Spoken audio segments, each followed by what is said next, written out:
Hello again. I trust everyone had a good Christmas and New Year.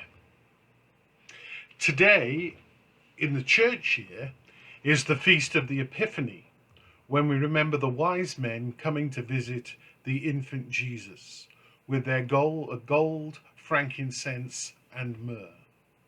The story is told in Matthew's Gospel, and it points to those who are outside the faith of the Jews coming to Jesus. It's a statement that the good news of Jesus is for everyone.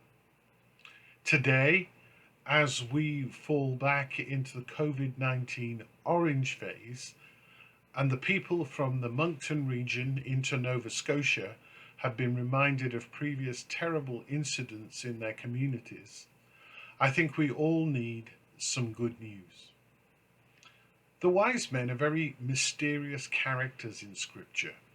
We know that they came from the east and they had seen something unusual happen in the heavens. So much so that they were inspired to follow the star they saw rising all the way to Judea. We can't be certain how many of them there were, though they brought those three gifts to Jesus. There are many explanations about where exactly they might have come from and what might have driven them to go on their journey.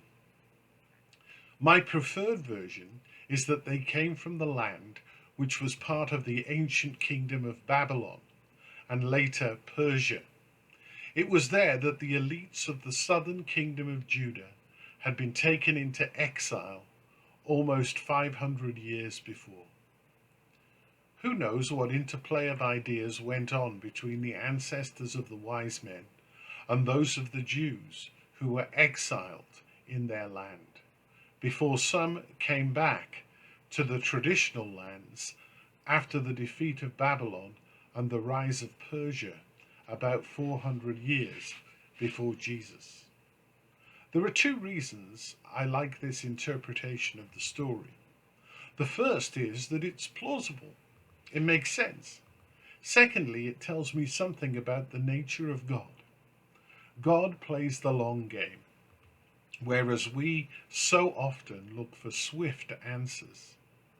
More than 4 centuries before Jesus, a small pebble was dropped into the pool of learning by an exiled people, and over time it rippled out to become a tidal wave, bringing outsiders to worship God in Jesus.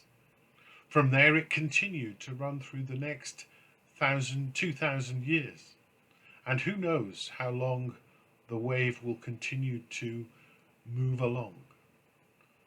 A compelling story is what we see, pointing to everyone being the object of God's love. No one back then could have put this all together. They couldn't have seen the faithfulness of God over the centuries. We too are unable to see things like this in our day.